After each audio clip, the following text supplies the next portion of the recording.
Good morning all. Good morning. Today I came with the concept of Startup India, Startup Facilitator and tax implications. So firstly I'll go with the quote of regarding this Startup India. The way to get started is to stop talking and put that into actions. So that's what the reason I brought this quote, that is the way to get started is to stop talking and start doing. So today I am going to focus on these issues, that is of meaning of startup and facilitator, startup visa facilitator for internationals, Startup India Initiative 2016, and the tax implications and tax incentives for startups, and registration procedure under the Startup India website as startup. So firstly I'll go with the definition of the startup. So here you can see that the term startup means a company which is in the stages of the operations, first stages, that is in the initial stages of the operations. So that will be considered as startups here, and the person who has zeal to develop a new product or service will be considered as, they most probably come over with one or more entrepreneurs, like partnerships or sole proprietor, like they'll come around and they'll try to develop a products or services for which they believe that there is a demand. And most probably founders normally come up with the finances, but they also try to find new opportunities from the different sources, like venture capitalists, crowded funds. And venture capitalists is nothing but private equity investors that provide different type of sources of loans, like to the persons who are starting or launching new products or services. And they'll try to attract the people to get the loans. And so now the definition of facilitator. Facilitator is nothing but a business mentor who provides the entrepreneur support. Here I'll give one example here. One Institute for Industrial Development, it's an organization and a facilitator and incubator center which is working through the MSME. And it's like guiding the people who want to start a new business and who want to launch new products. And they also have a YouTube channel which is named as Entrepreneur India TV, and it has around 1 million subscribers and around 750 videos. And it's all about the videos regarding the like plastic recycling business, how we can do that business. Like they'll provide videos with the entrepreneurs and experts, and they'll try to explain the businesses actually. So most probably the facilitator centers and incubator centers won't give the business ideas. The people who want to launch or grow a new business, they only come up with the business plans, and in-depth business plan has to be there for them. And these centers just give a guidance to them, and they'll try to give the coachings to them. So we need to, but we need to go with finances actually, because we need to pay them for the coachings. Now I'll go with the Startup Visa Facilitator. Here Startup Visa Facilitator is nothing but the people who want to launch a new product in the internationals. Like for example, I have taken the Netherlands here example. So we have an example of Erasmus Center for Entrepreneurship. It is an RVA recognized startup facilitator, and it's an they provide visas. Most probably they'll guide the people who want to start in Netherlands. So they'll help them to get the visa fastly and quickly. So for whom this startup visa is applicable?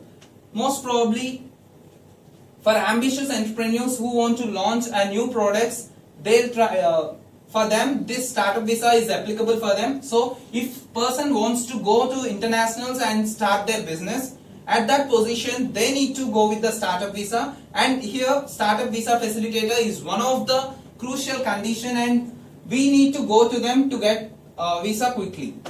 And most probably I have given you example also, Erasmus Center for Entrepreneurship, that most probably works in Netherlands, and we can go to them for startup visa, and we will get a startup visa from them. And this facilitator center also provides active workshops on business modeling and customer interactions, communication skills and everything, and they'll give a clear guidance on how to go with the products what we are offering.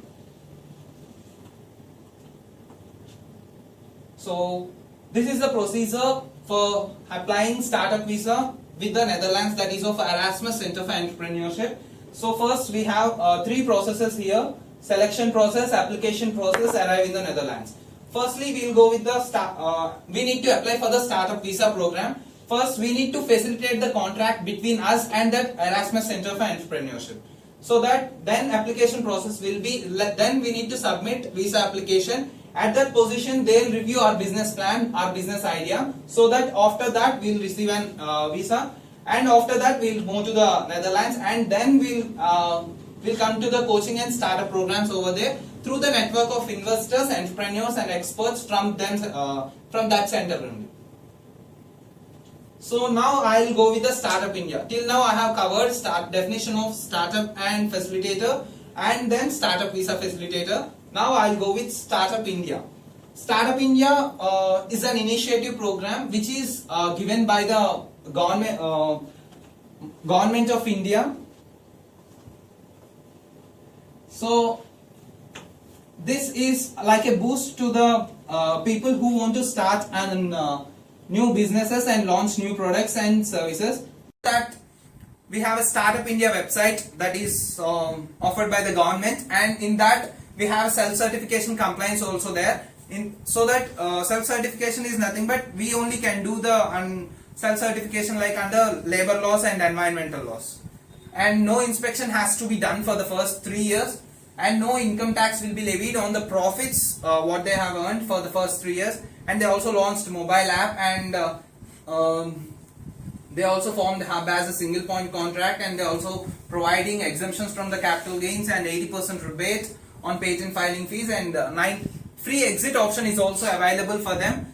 So 90 days are the limited point. They can exit in these 90 days, and most probably after 90 days also they can go out of the business if they want to.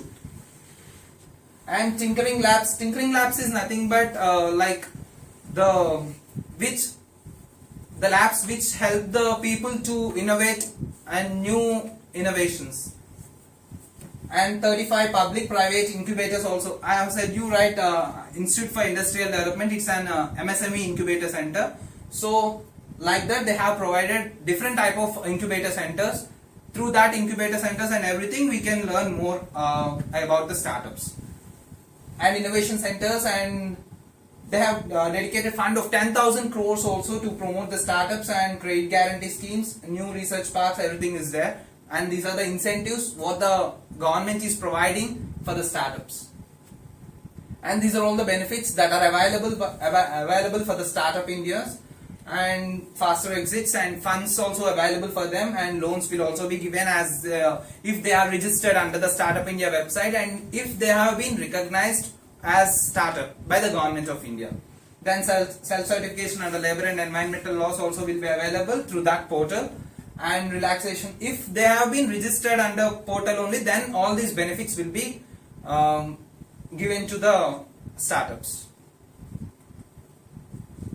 So now coming to the tax implications under this on startups is most probably the startups don't have that much of knowledge and don't know, can't keep a track on the sales, depreciation, expenses, everything, right? So at that situation, the government is planning a presumptive income is also option given to the startups. That is of they can show the income as 50% of value of services provided in case of professionals, and in case of business 8% of total value of goods sold will be considered as their income, because they don't have that much of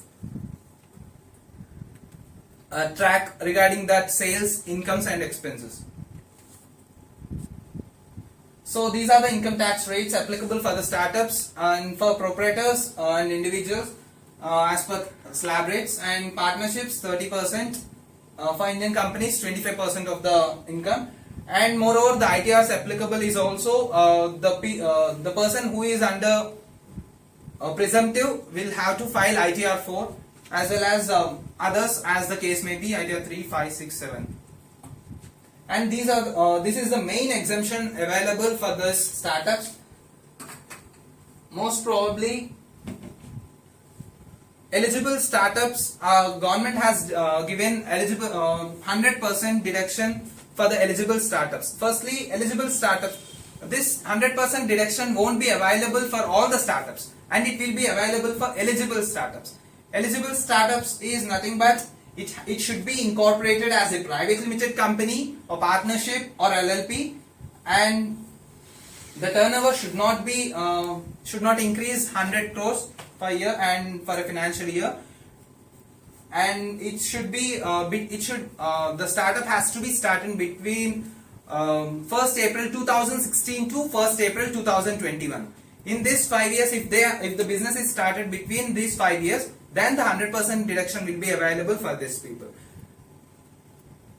and they can take that deduction in any of the 3 consecutive years, but that too from the first 10 years of the business started. If in case the business has been started in 1st April 2019, then they can take the 100% deduction of 3 consecutive years in from 2019 1st April to 2029 1st April. Like in this 10 years, they can take 100% deduction, but that too only of any 3 consecutive years. Understood?